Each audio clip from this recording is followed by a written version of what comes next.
Hey guys, check this out. We are here with the BYD Dolphin EV. It is literally the cheapest new EV you can buy in Australia. You can get into one of these for $38,890, which is really cheap pricing.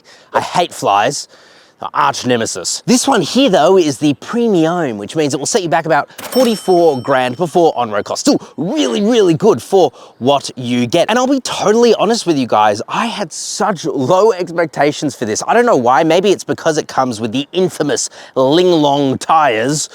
Yeah, they don't work too well. Or maybe it's because this thing's biggest competitor, the MG4, is just so good. It's rear-wheel drive, really one of the best cars I have driven all year. And this is a front-wheel drive EV with Linglong tires. But I'm already happy to report that this thing is phenomenal, like really good. It has its flaws, but I'm still really impressed with it overall. So today we're gonna take you for an exterior tour of the BYD Dolphin. Then we're gonna check out its interior, which just like the BYD Atto 3 is so wacky and wild. Then of course we are going to performance test it. We're gonna see just how hard these Linglongs have to work. Then we're gonna drive this thing, see can it compete with the MG4, which has best-in-class driving dynamics. And then we're gonna end on, should you buy a BYD Dolphin, Australia's cheapest EV? Let's get into it. Okay, so coming to the front of the BYD Dolphin, and yeah, this bad boy, it looks okay. In my eyes, it actually looks a little bit dated. I don't really know, but you can let me know what you think down in the comment section just below that like button. There are some things I like though. I like the daytime running lights. You've also got some pretty bright LED lights there and LED turn signals, good to see. BYD, of course, stands for build your dreams. Don't let your dreams build your dreams, people. So under here we have, well, no storage, which is a bit of a shame, but you can see the motor up here and it's pretty cool. You have access to some of the fluids you might need to top up, but otherwise it's not too exciting. The grille is plugged up and you'll also see this two-tone paint. That is standard when you go for the premium, but otherwise most of it is blocked up and that is to allow for aero. And this thing does have a pretty low drag coefficient. So all good there. Let's check out the side. Okay, now coming to the side, I'm gonna apologize in advance for the BYD decal there and also the QR code. We quite literally have the shopping center spec of the BYD Dolphin. This is the one that sits in shopping centers. There you go. Here you have some pretty tiny wheels. They're just 17 inches and they are mostly plugged up again for aerodynamics, though you do have some body colored inserts there. Black scratchy plastic too. Can't not mention the Linglong tires.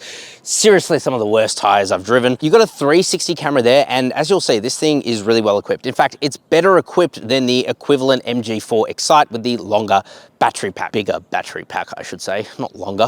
I've got Linglong on my mind, you know? You've also got a massive panoramic sunroof, flush door handles, and keyless entry and go, but only on the driver's side, which is a shame. You've got tinted privacy glass, again, pretty awesome feature. You've also got this huge C-pillar, and that does unfortunately lead to some awkward head turns, you know? You look inside and you can't really see anything out the back. Same as the MG4, I don't know why they do it. You'll also notice that this thing is really not very long. It's about 4.3 meters long. It's also narrower than an MG4 and not very tall as well. So really, it's very pocketable, great for the city. Okay, let's check out the bum. Okay, so I said I wasn't a huge fan of the looks at the front, but the back, oh, chef's kiss. I love this LED light bar. It looks so tasteful, like really premium. Build your dreams is in the light there as well, so good luck taking that out. You've got a spoiler up here, which is pretty cool, but otherwise it's pretty simple styling. Down the bottom, it's just a bumper diffuser thing, like nothing really going on, and I don't mind that. It's quite understated. I think that's a good thing in today's day. Now, as I said, we have the premium here, which means we get the bigger battery, 60.8 kilowatt hours. You can also get the dynamic, which is a smaller battery at 44.9 kilowatt hours. That does also get a smaller motor, but we'll come back to that when we drive it. You do get DC fast charging, but it's not very fast. For the dynamic, it's 60 kilowatt max. For the premium here, it's 80 kilowatt max, and that's peak. So yeah, really not the fastest charging EV out there. So you gotta remember, you do get what you pay for. Okay, so let's open up its bum, see what it can fit in there. Actually quite a decent amount. It's not quite as good as the MG4 just because it's not as well, packaged as well. It's really deep and quite wide, but very narrow. Still, you have enough room in there, including a false floor, and your emergency charger lives in a little case there. You can, of course, also drop the rear seats and get even more space. So, I mean, it's good, but it's not, you know, phenomenal. Let's talk about the interior. Alrighty, guys. Now, apart from the daddy Linglong tires, this does come way better equipped than the MG4, at least the equivalent MG4 Excite. And I'll be honest, you get a more exciting interior here. Now, you do have quite a few hard scratchy materials up on the dash and on the door sills, but then you get this suede and this nice faux leather. I love the design here and the blue inserts, and the thoughtfulness of the interior is phenomenal. You get this little storage area for a phone. You've got a wireless charger here, a USB-A port, USB-C port, and 12-volt socket. You've got technically 2 cup holders, but they're so small, it's really only one. Open up this little hidey hole, you get a little storage area and a pretty big storage area under the center tunnel as well. I love the steering wheel, feels really nice to hold in the hands with buttons to control everything. Up in front of you is a tiny digital instrument cluster, very reminiscent of what you'll see on a motorbike, but it shows enough information, so I don't really care. This is really the party trick though. Quite literally, you press a button here and this giant display in the center, it rotates, so you can have a portrait or you can have it landscape. Most of the time you'll keep it landscape, I reckon, because that's how you can use your wide Apple CarPlay and Android Auto, but it is an incredibly good screen. Like, seriously, one of the best I've ever used, with again, one of the best 360 cameras I've ever used. And so really for me, the interior is what makes it over, you know, the MG4, including these faux leather seats that are really, really nice. They're quite supportive. They don't have lumbar support, but still, I've driven quite a lot today and they're doing fine. I also love these little switches here to go through various things like your drive selector, volume, drive modes, etc. They're just nice to press and they work really well. These seats, by the way, they're heated. The steering wheel is heated, no cooling, but still at this price point, again, it's really impressive. And the thing I like most probably is that it's just not so ostentatious like the BYD Atto 3. I do like that interior, but it turns a lot of people off. This is less so. It feels right, okay? It feels right. Let's check out the back seats. Okay, so the back seats, again, really, really good. Even though it doesn't have the best boot space, I guess it leaves a lot of space for the back seats because at 5'11", I've got plenty of legroom, heaps of toe room, and heaps of headroom as well. Amenities are pretty good. You've actually got dry mat pockets back here. You've got a, I guess it could be a cup holder if you're keen enough to have a drink on an angle. You've also got a USB-A port, USB-C port, no air vents back here, but you are close enough to the front that it's not too bad of an issue. I will say though, the seats back here are just as nice as up front, like really comfy. If you don't want to use that weird cup holder, you can use these two in the center armrest, nice and soft there too. So overall, you get more space in the back than an MG4, and frankly, it's just a nicer place to be. Okay, let's performance test this thing. All right, now we're gonna launch the BYD Dolphin even on its Linglong tires, baby. Let's do this. We're just gonna brake boost it. We're gonna put the car into sport mode and off we go. Oh, Linglongs. Oh, Linglongs. Oh, it's quick. Oh, 0 to 100 in 6.98 seconds. I will take that. Thumbs up from me, mummies and daddies. Let's drive this thing normally. Oh, Linglongs.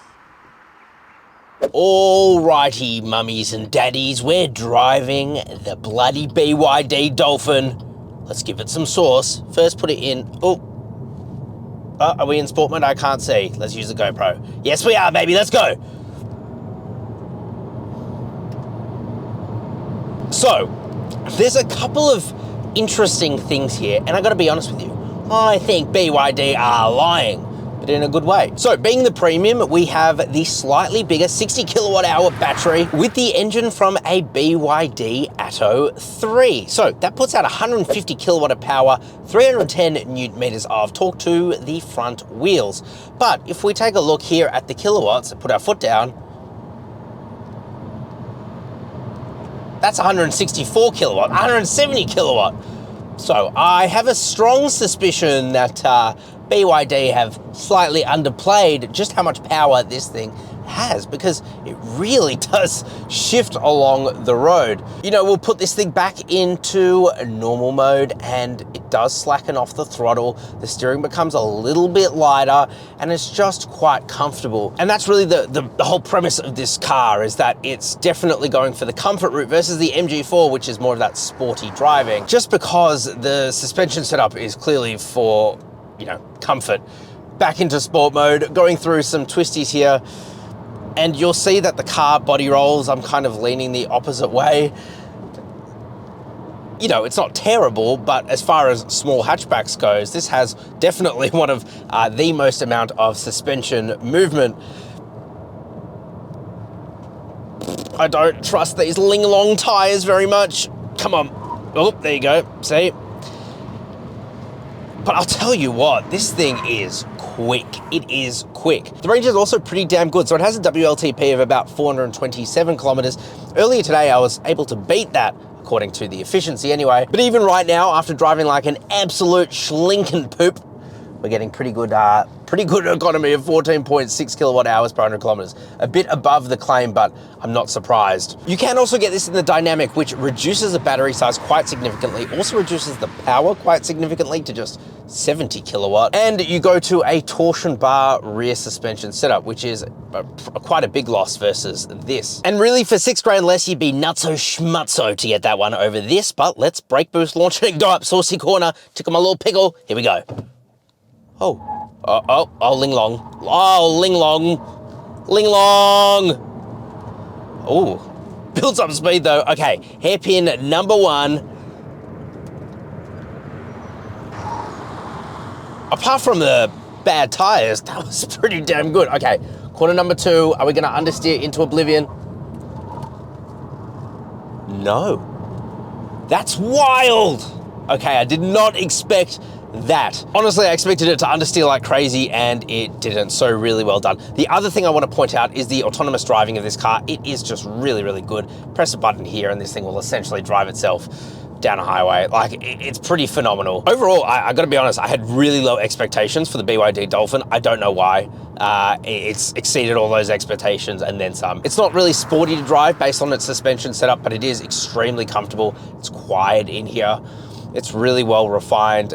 Props to BYD, you've done a great job. All right, let's get into our final thoughts. Okay, so final thoughts on the BYD Dolphin. Again, I really didn't expect to like this thing, especially as much as I do. But of all the BYDs I've tested, which to be fair is 2, I would take this over the BYD Atto 3 because it's more efficient, has better range, is frankly a more tasteful interior, and does pretty much everything that can do. It is extremely comfortable, if not that great around a corner, but also quite fast. First thing I would do though is change those Linglong tires.